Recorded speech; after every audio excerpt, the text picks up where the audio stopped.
Eteomo.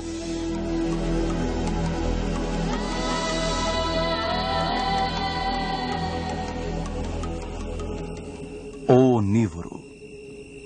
Distribuição Sinapse. Versão brasileira. Áudio News.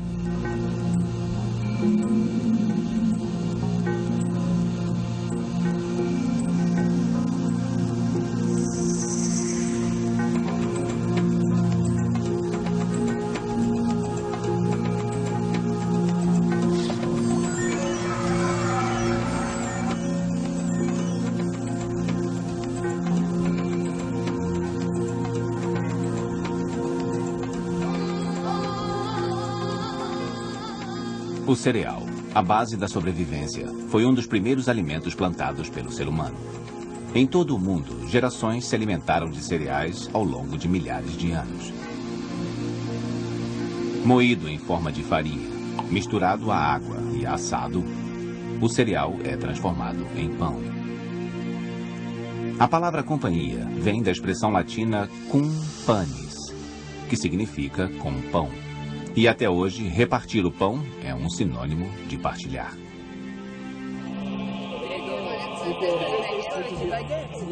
A mesa de refeições é um lugar de reunião, de diversão e de fechar acordos. Os homens passam boa parte de suas vidas sentados à mesa.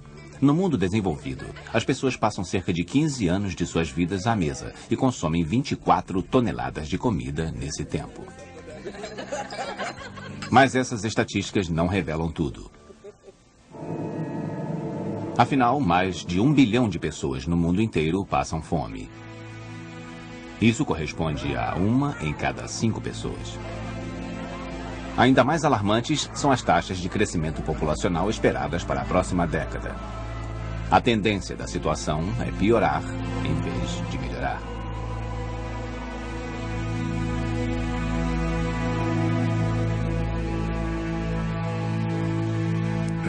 A maioria das pessoas não tem noção de que desde 1984 a população mundial vem crescendo num ritmo mais rápido que o da produção de alimentos. A fome e a miséria estão se disseminando rapidamente. A produção de alimentos liga países do mundo inteiro. O que uma pessoa come reflete uma relação complexa entre o consumidor e aqueles que preparam e processam um alimento.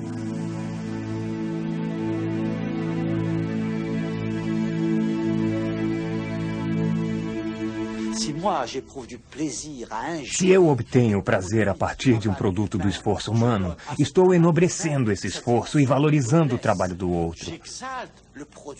Todos aqueles que consomem produtos alimentícios estão, portanto, honrando o trabalho de seu próximo. Nos primórdios.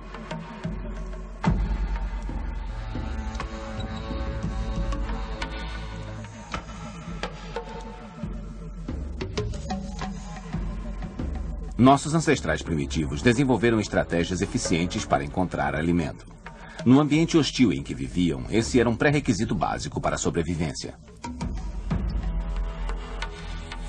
A busca do alimento era a atividade mais importante do ser humano e foi a que trouxe o desenvolvimento da espécie.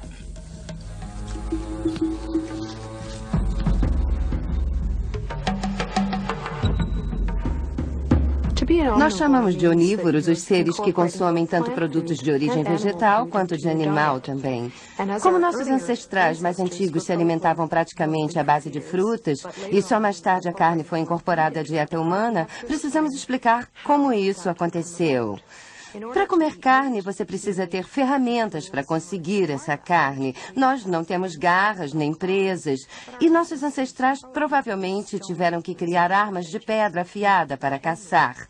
E, em segundo lugar, é preciso ser capaz de processar essa carne. Assim, é possível que nosso aparelho digestivo tenha se modificado por conta dessa nova dieta.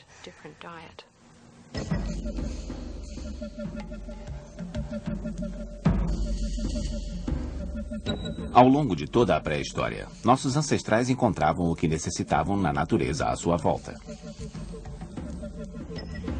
Eles recolhiam um alimento onde o encontravam, porque não sabiam como produzir o seu alimento.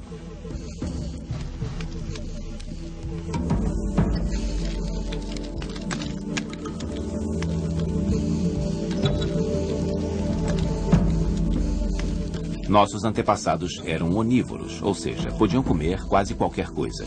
Isso era uma vantagem biológica, mas também uma fonte de perigo. Algumas plantas escondiam veneno sob uma aparência convidativa, e se fossem ingeridas, eram mortais.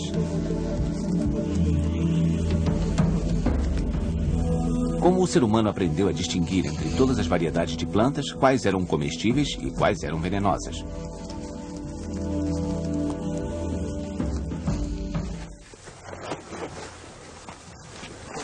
Depois de observarem cuidadosa e pacientemente, foram as mulheres que aprenderam a fazer essa importante distinção.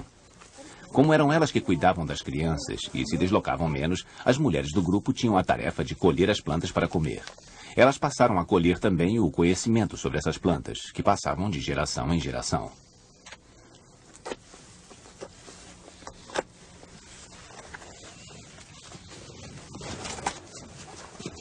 Essa sabedoria sobre as plantas era essencial para a sobrevivência da comunidade, já que as plantas eram a fonte de alimento mais importante. A maioria das plantas precisava ser processada de alguma forma antes de ser ingerida. Aplicava-se um grande esforço para extrair os nutrientes da planta. Antes de serem comidas, certas frutas e raízes precisavam ter a parte tóxica removida. Essa necessidade motivou nossos ancestrais a desenvolverem algumas técnicas altamente sofisticadas para a preparação dos alimentos, ou seja, para cozinhá-los.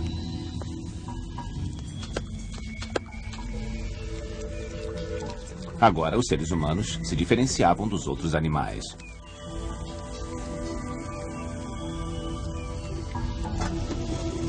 As pessoas passaram a ter acesso a uma variedade maior de alimentos.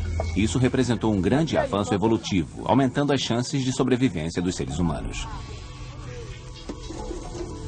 A maior variedade de alimentos reduzia o risco de passar fome. Caso os vegetais ou pequenos animais escasseassem, era possível caçar presas maiores.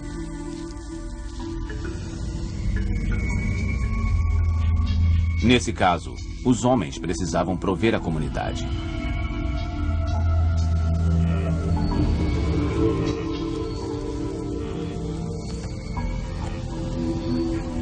Desde muito cedo, nossos ancestrais aprenderam que era mais eficiente dividir as responsabilidades de encontrar alimento entre os sexos.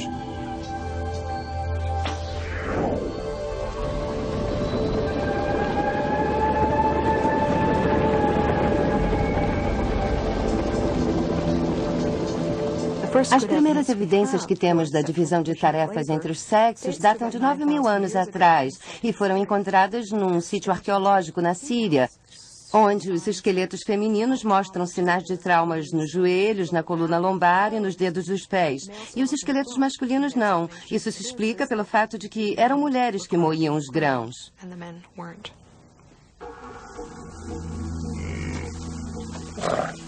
A divisão de tarefas por idade e por sexo foi muito útil para estimular a solidariedade entre os indivíduos. Foi então que apareceu uma forma de solidariedade comunal fundamentada na troca e na partilha do alimento. Quando a caçada era boa e a coleta de vegetais abundante, grupos vizinhos eram convidados a participar do banquete. A comida jamais era desperdiçada.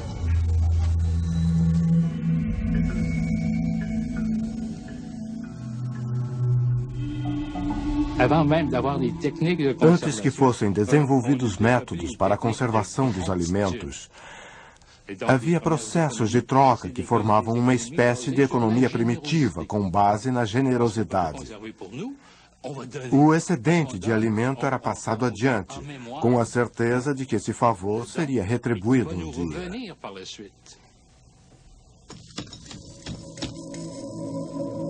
A norma da partilha era reconfortante na medida em que aumentava as chances de sobrevivência de todos.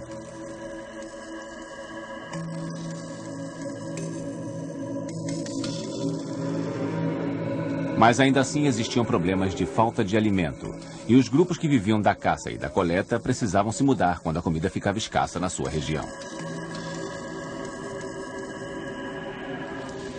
Por fim, alguém observou uma semente voar, soprada pelo vento, e viu uma nova planta brotar no local onde ela havia caído.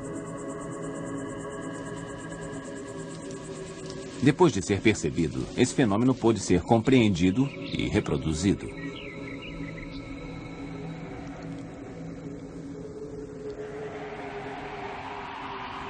As mulheres, acostumadas à observação das plantas, com certeza foram as que deram a ideia de lançar sementes à terra para cultivar alimento.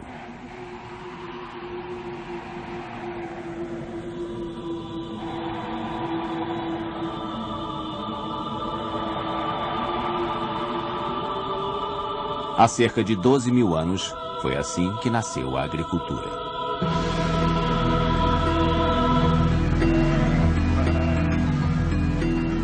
Esse novo avanço trouxe um outro: a criação de animais. Aos poucos, o homem foi aprendendo a domesticar certos animais, passou a reuni-los em rebanhos e até a supervisionar a sua reprodução. O advento da agricultura e da criação de animais foi um dos passos mais importantes na história da espécie humana.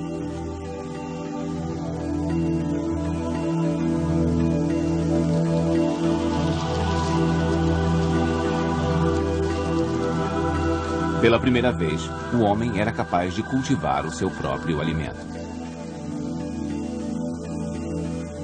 E à medida em que as técnicas melhoravam e as colheitas cresciam, o modo de vida dos nossos ancestrais começou a mudar drasticamente. As jornadas longas e desgastantes atrás de alimento se tornaram coisa do passado. Agora era possível desenvolver um modo de vida sedentário.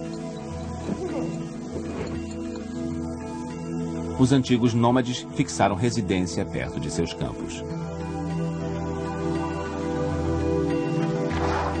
Esse novo sedentarismo teria consequências importantes na sociedade em geral, afetando o comportamento social.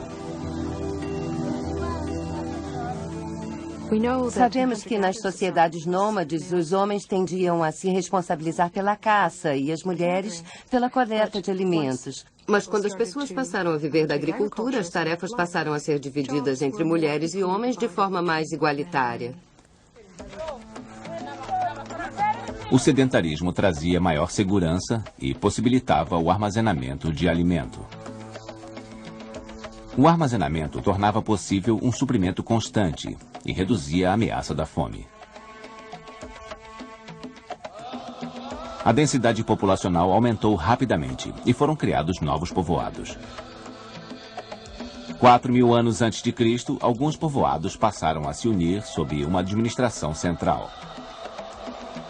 Assim, apareceram as primeiras cidades e estados, dando início à civilização. As pessoas começaram a armazenar comida para enfrentar os riscos de desastres naturais. Os primeiros governos foram criados para administrar esse estoque comunitário. O próprio conceito de propriedade nasceu daí. Agora as terras e colheitas pertenciam a alguém. Essa era uma ideia totalmente desconhecida para os homens primitivos. Eles não tinham qualquer noção de propriedade, fosse coletiva ou privada.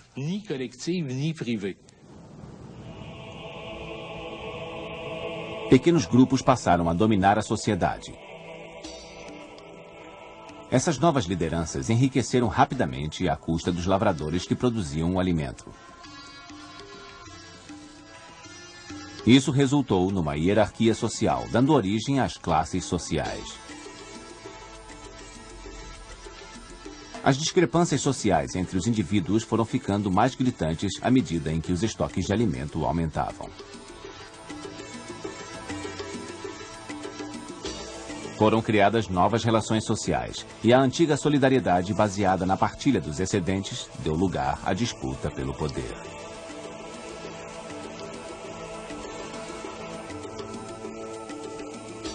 Agora, a quantidade de alimento que o indivíduo podia armazenar determinava a sua posição social.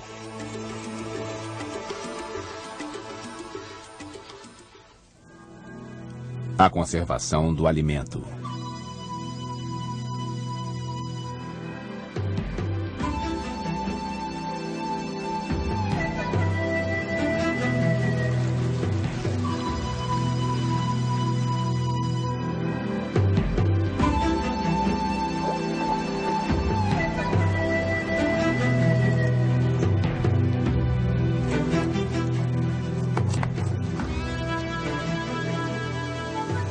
Há muitas eras, o homem preserva seu alimento usando o calor do sol, o gelo e o fogo.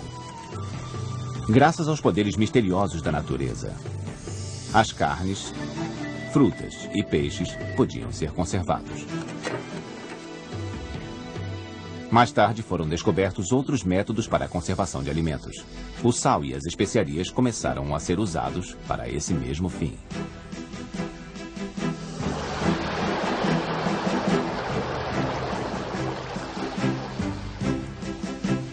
Poucos produtos tiveram um papel histórico tão importante quanto as especiarias. Para encontrar especiarias e outros bens preciosos, os europeus começaram a explorar o mundo. Sua meta era bem clara.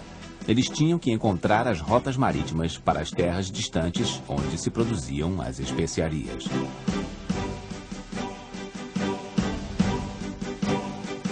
No século XV, nobres financiavam viagens de exploradores na esperança de obterem domínio sobre o comércio de especiarias.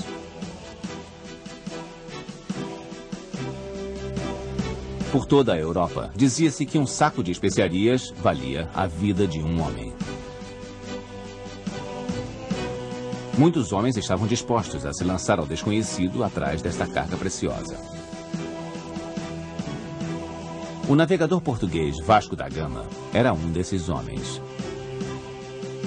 Em 1497, o rei Manuel I o escolheu como líder de uma expedição à Índia.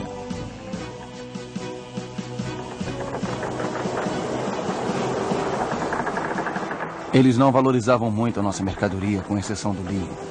Embora existam tecidos da melhor qualidade no Cairo, eles oferecem de bom grado as suas especiarias em troca das nossas camisas de linho.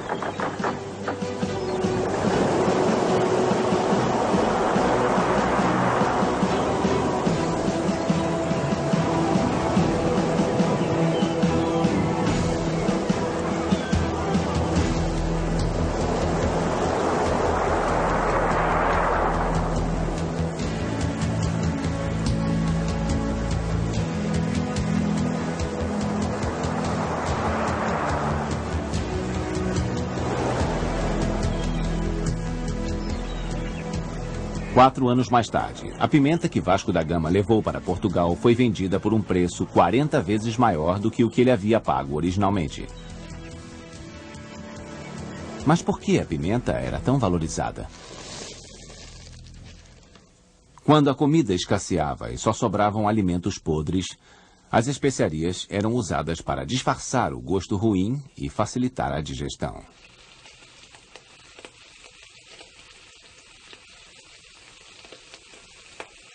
As especiarias também eram valorizadas por causa de sua capacidade surpreendente de preservarem carnes por até um ano ou mais. A consequência extraordinária do uso da pimenta afastou o fantasma da fome.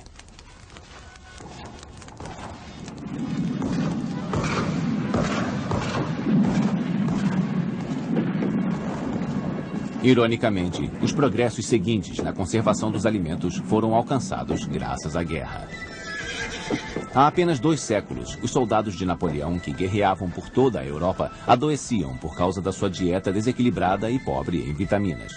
Era preciso tomar uma providência quanto a isso e depressa. O governo francês ofereceu uma recompensa à pessoa que inventasse uma maneira prática e eficaz de conservar os alimentos.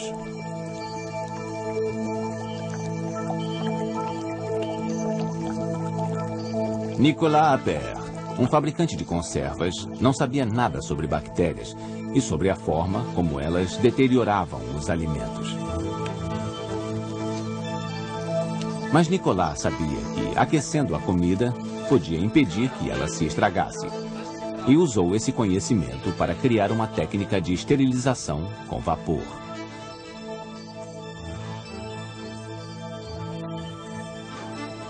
A técnica era bem simples. O alimento era acondicionado em vidros hermeticamente fechados, e esses eram mergulhados em água fervente. Essa mesma técnica é usada até hoje para fabricar geleias. Nicolas criou os ancestrais dos enlatados modernos. Alguns anos mais tarde, os ingleses e americanos aperfeiçoaram a técnica trocando os vidros usados por Appert por latas feitas de estanho. As novas latas se mostraram tão eficazes que foram a primeira mercadoria a ser produzida em massa. Agora, o futuro da conservação dos alimentos estava garantido e novas invenções foram aparecendo.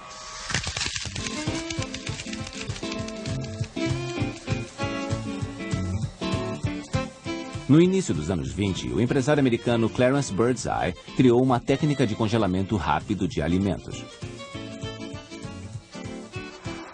A ideia surgiu quando ele observou como os esquimós preservavam seus alimentos a temperaturas muito baixas. A técnica de Birdseye consistia em colocar o alimento entre duas placas metálicas e mergulhá-lo numa salmoura supergelada vaporizada a menos 57 graus Celsius. O método foi um sucesso, pois conseguia preservar o sabor e a textura original dos alimentos por meses. Em 1924, Clarence Birdseye e seus sócios fundaram a General Seafoods Company. Na nova fábrica da empresa, milhares de peixes eram transformados em bastões congelados. O que ninguém imaginava era que essa técnica iria revolucionar não só a maneira de consumir alimento, mas também a forma de comercializá-lo.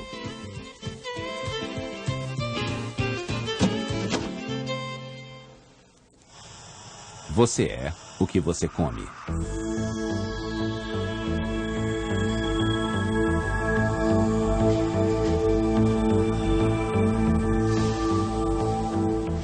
As inovações técnicas foram mudando profundamente nossos hábitos alimentares e também os nossos gostos.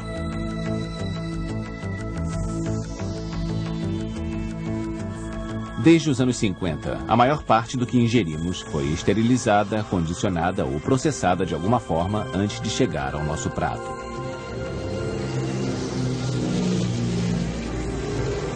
Por causa de tanta manipulação, o alimento perde uma de suas grandes armas de sedução: o sabor. A indústria alimentícia está sempre tentando encontrar maneiras de evitar a perda do sabor e também de modificar os alimentos para adequá-los às nossas preferências.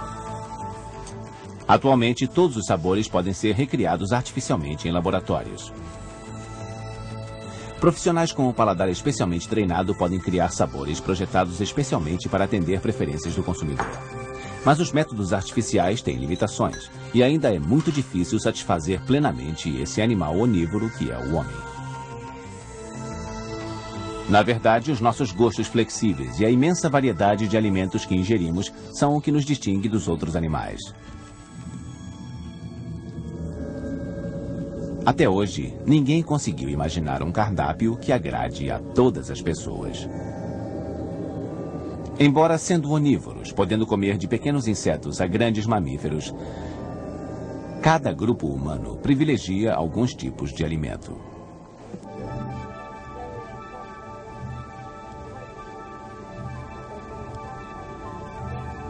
Os esquimós se deliciam com carne crua. Os europeus gostam de patas de rãs e ostras vivas.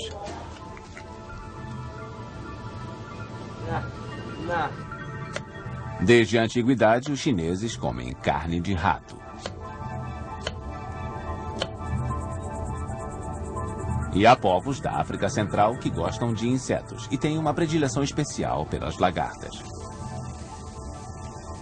O que é delicioso para alguns, parece repugnante aos olhos de outros. Em se tratando de alimentação, o único princípio universal é o de que a cultura determina as preferências alimentares.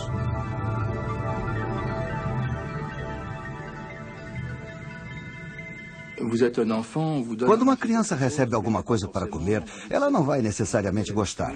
Mas então as pessoas dizem que aquilo é bom e a criança vai aprendendo a apreciar aquele sabor. O homem não é o único animal que cria preferências alimentares. Os ratos também fazem isso. Se você der a um rato alguma coisa que o faça passar mal, ele vai evitar esse alimento no futuro. Portanto, mesmo nos animais, a discriminação dos sabores não é instintiva, e sim adquirida como resultado de um processo educativo.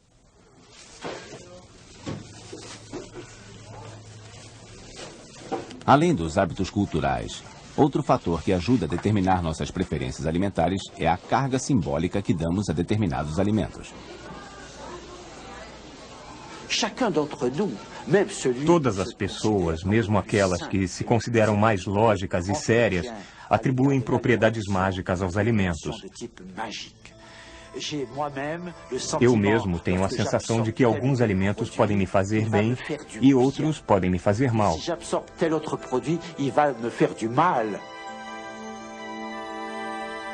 Nós temos a impressão de que, ingerindo um alimento, ele pode mudar alguma coisa em nós. Essa crença pode ser justificada em parte pela biologia, uma vez que o alimento fornece ao corpo a energia para se manter.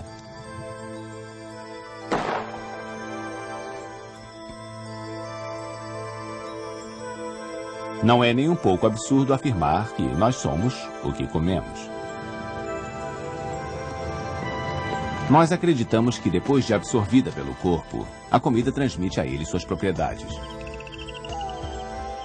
Em determinadas culturas, os homens evitam ingerir lebres ou porcos-espinhos antes de partirem para batalhas. A carne desses animais, tidos como covardes, enfraqueceria os guerreiros.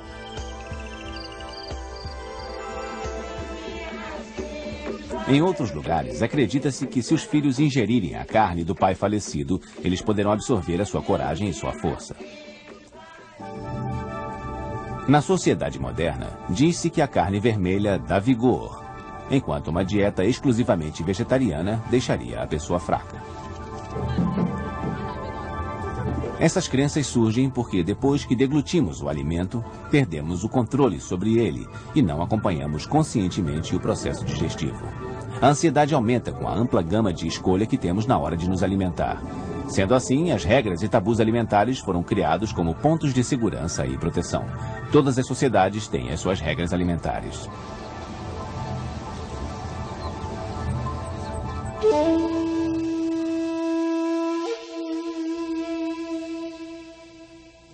A cultura exerce um poder inquestionável sobre os indivíduos.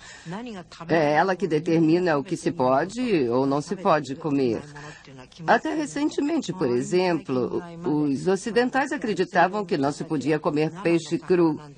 Sendo assim, não se pode dizer que os seres humanos podem comer qualquer coisa, mesmo sendo onívoros por definição.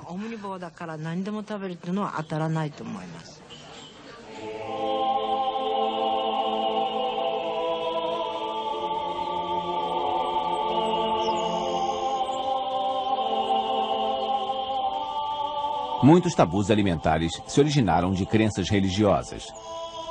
Na maioria das vezes, elas foram disseminadas para proteger as pessoas de intoxicações.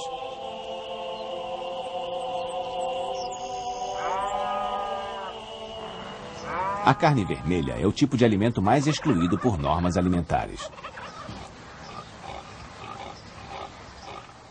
Os hindus não comem carne de vaca por acreditar que esse animal é a morada de centenas de deuses. A vaca se tornou sagrada na Índia por causa da necessidade de protegê-la da voracidade de lavradores famintos, que seriam capazes de acabar comendo esse animal tão útil para puxar arados e carroças.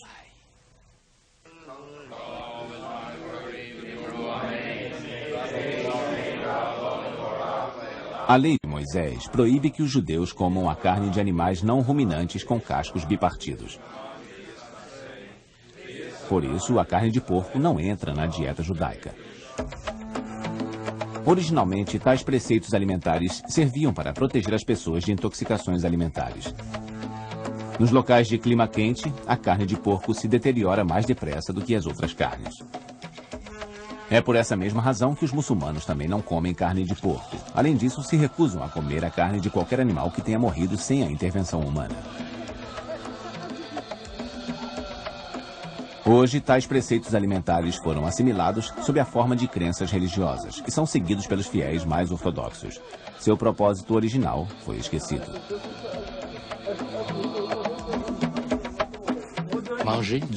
A obrigação de se comer peixes às sextas-feiras que existe em Quebec não se desenvolveu necessariamente em todos os países católicos, mas principalmente naqueles em que isso era fundamental para a indústria pesqueira e para o sustento dos pescadores.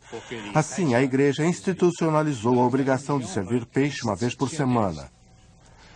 Medidas como essa garantiam um certo controle da Igreja sobre a distribuição de alimentos, regulando de uma maneira limitada a receita dos diversos profissionais ligados à produção de alimentos.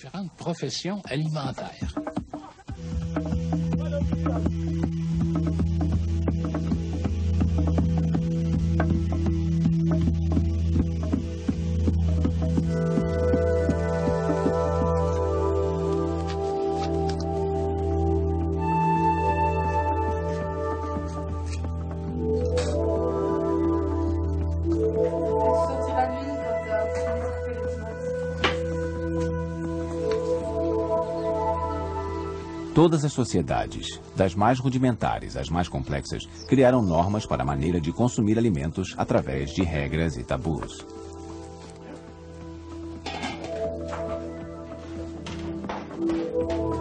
O paladar também tem um papel importante na escolha dos alimentos. Na verdade, o sentido do paladar já serviu para proteger o ser humano de doenças e até da morte. O paladar não é o mais nobre dos sentidos, mas como São Jerônimo disse certa vez, é o sentido mais indispensável à vida. Eu acho isso fantástico porque hoje em dia ninguém diria uma coisa dessas. Mas se refletirmos sobre essa questão, veremos que é possível sobreviver facilmente sem a visão ou a audição, mas é o paladar que diz se o que você põe na boca pode ser comido ou não. Naquela época, antes do século XVII, uma pessoa não sobreviveria por muito tempo sem o paladar. A ingestão de carne podre e inadvertidamente podia levar à morte.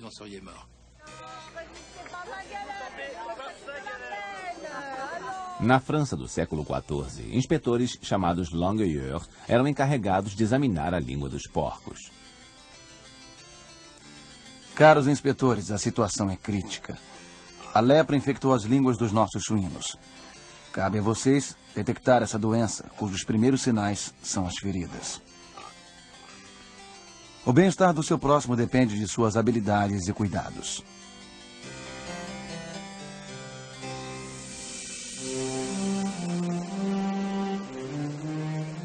Hoje, profissionais especialmente treinados controlam rigorosamente a qualidade do que comemos.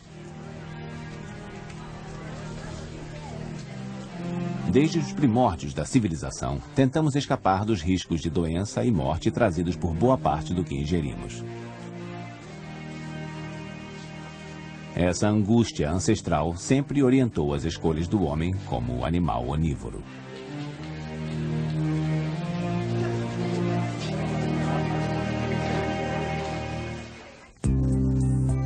O onívoro à mesa.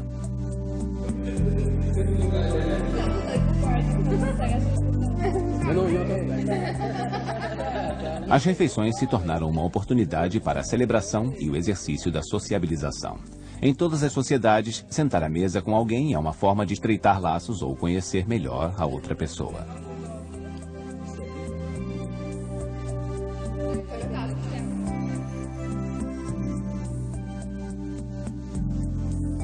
Sempre foi assim. Se você leva uma mulher bonita a um bom restaurante e se a comida for de boa qualidade, isso vai contar pontos a seu favor mais tarde. Se ela comer mal, você terá problemas. Muitas guerras já foram resolvidas à mesa e os momentos mais importantes da vida de uma pessoa ainda são celebrados com refeições. A comida tem o poder de dissipar tensões, aproximar as pessoas e pode até ajudar na hora de discutir acordos de negócios. Raramente a mesa é um lugar onde se cultiva a solidão. Na China, comer sozinho é um hábito visto com estranheza. Sentar à mesa coletiva de um restaurante popular ou comer junto a colegas de trabalho é sempre melhor que fazer uma refeição a sós. A comida reúne as pessoas à sua volta por ter um sentido simbólico muito forte. Cada refeição traz uma espécie de linguagem cifrada, mais sutil que as palavras.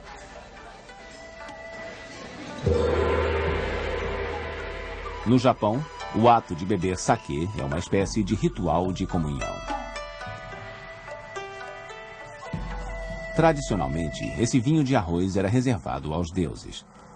Mas, por fim, o homem foi chamado ao altar para partilhar a bebida. O saquê é servido em pequenas tigelas que precisam estar sempre sendo completadas. À medida que a refeição se passa, os comensais servem uns aos outros para demonstrar que estão ao dispor uns dos outros. Dessa maneira, recria-se um ato fundamental de comunhão.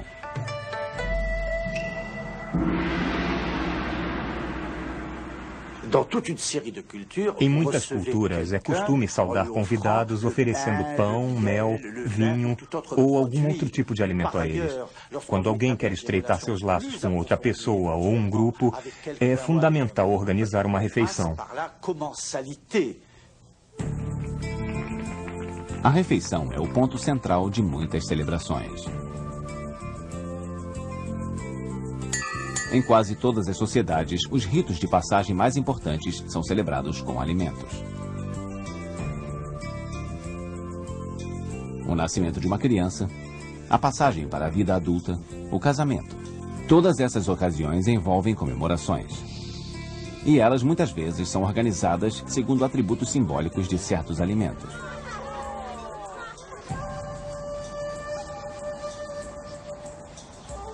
Na Ásia, o arroz é o símbolo da fertilidade e da abundância. Como uma dádiva dos céus, o arroz enchia as tigelas em tempos de abundância. Sendo assim, o arroz está presente em todas as celebrações importantes. No Ocidente, o arroz é um símbolo de felicidade e fertilidade, e por isso punhados de arroz são jogados sobre os recém-casados. As celebrações servem para estreitar os laços entre parentes e entre vizinhos. Durante a vida e mesmo nos ritos da morte, o alimento tem um papel importante. Sendo uma facilitadora da coesão social, a comida pode, ao mesmo tempo, estar no centro de conflitos.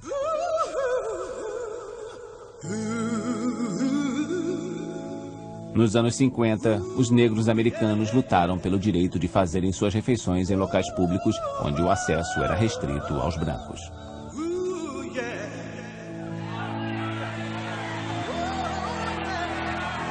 Privando os negros do direito de comer a seu lado, os brancos estavam demonstrando a sua suposta superioridade social. Quando esse direito foi conquistado, negros e brancos ficaram simbolicamente em pé de igualdade. Na atualidade, o alimento ou a falta dele ainda distingue os poderosos dos fracos.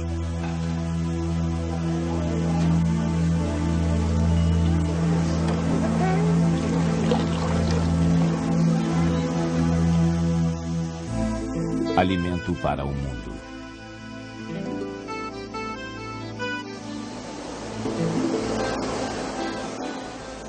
Por toda a história, a fome sempre foi uma ameaça à sobrevivência da espécie humana. A Europa Ocidental conseguiu se ver livre da fome há apenas um século. A última grande onda de miséria se abateu sobre a Irlanda no meio do século XIX. Na época, os irlandeses dependiam fundamentalmente de um só produto, a batata. Sendo pouco perecível e muito nutritiva, a batata garantiu o sustento de um povo inteiro durante um século. A tragédia começou quando as lavouras de batatas foram acometidas por uma praga. O impacto da fome foi devastador. 1 milhão de pessoas morreram e a mesma quantidade deixou o país.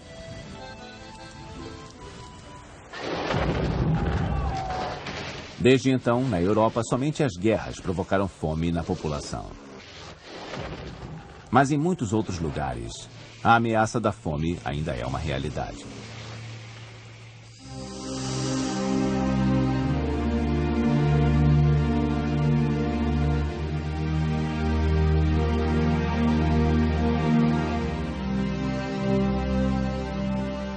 Em 1928, as autoridades mundiais começaram a se preocupar com o problema da fome no mundo.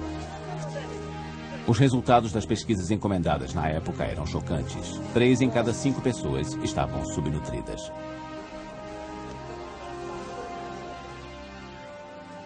Hoje, 1 em cada 5 pessoas não recebe alimento suficiente. E além disso, a cada ano, há mais de 95 milhões de novas bocas para alimentar. Será que todas essas pessoas poderão ser bem alimentadas? Ninguém pode saber. Isso acontece porque nunca houve taxas de crescimento populacional como as que temos hoje. A ciência e a tecnologia permitiram que aumentasse a produção de alimentos de melhor qualidade. Mas para isso, nós esgotamos fontes de água e energia e depredamos nosso solo e nossas florestas. Eu conheci um havaiano que cultivava abacaxis e ele me disse que tinha feito um negócio maravilhoso. Ele havia comprado um terreno com um solo muito rico na encosta de um vulcão para plantar os seus abacaxis. Bom, a erosão vai acabar com esse solo num período de 13 anos, mas o agricultor estava muito satisfeito por já ter lucrado mais do que havia pago pelo terreno. Na opinião dele, havia sido um bom negócio, mas não foi tão bom para a humanidade.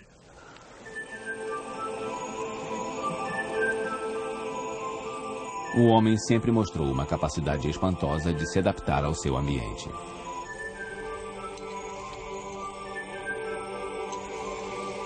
Em muitos países, as formas tradicionais de preparação de alimentos dependem de condições ambientais.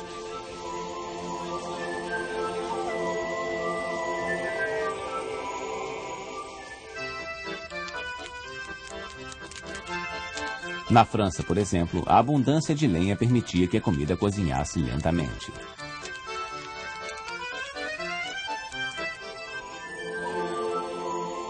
No Japão, por outro lado, a comida era preparada segundo a escassez de combustível para o cozimento. Se considerarmos o impacto das condições ambientais sobre a forma de preparo dos alimentos, normalmente prestamos atenção à disponibilidade de combustível para cozinhar. Em países como o Japão, onde esse combustível é limitado, em geral o alimento é cortado em pedaços pequenos que podem ser cozidos rapidamente.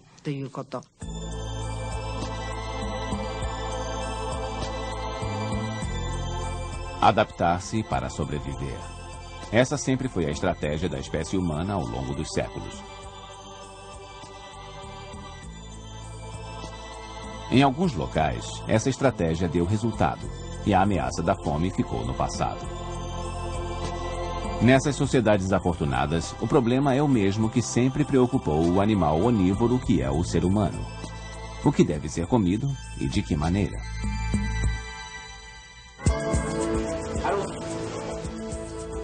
A comida como fonte de prazer. É isso que buscamos nos restaurantes, onde rituais intrincados podem nos trazer o gosto de lugares distantes. Um bom jantar é um evento em si. Ninguém vai a um bom restaurante impulsivamente. É uma ocasião especial e a pessoa faz um sacrifício financeiro para estar ali. 60% dos meus clientes, em tese, não teriam condições de estarem no meu restaurante. Não têm carros de luxo como motorista, nem ganham $100 mil por mês. São pessoas que uma vez ou outra gostam de se dar ao luxo de ir a um restaurante fino.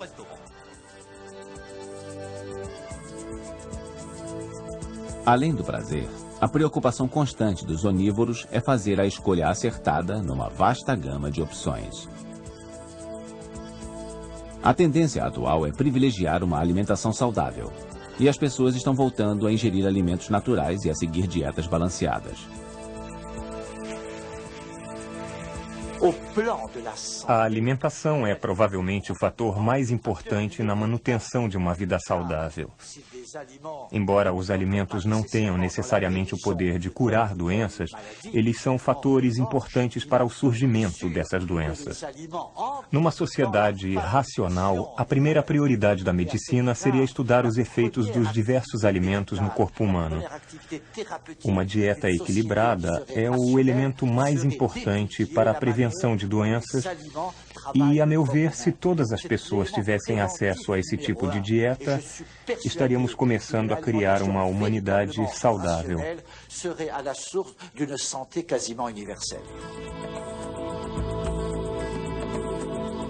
Saúde e vida eterna. Há séculos, a chave para esses antigos desejos vem sendo buscada na alimentação. A necessidade básica de alimento do onívoro moderno só poderá ser satisfeita com a cooperação da natureza. E a natureza só poderá cooperar se for protegida pelo onívoro a quem dá o alimento.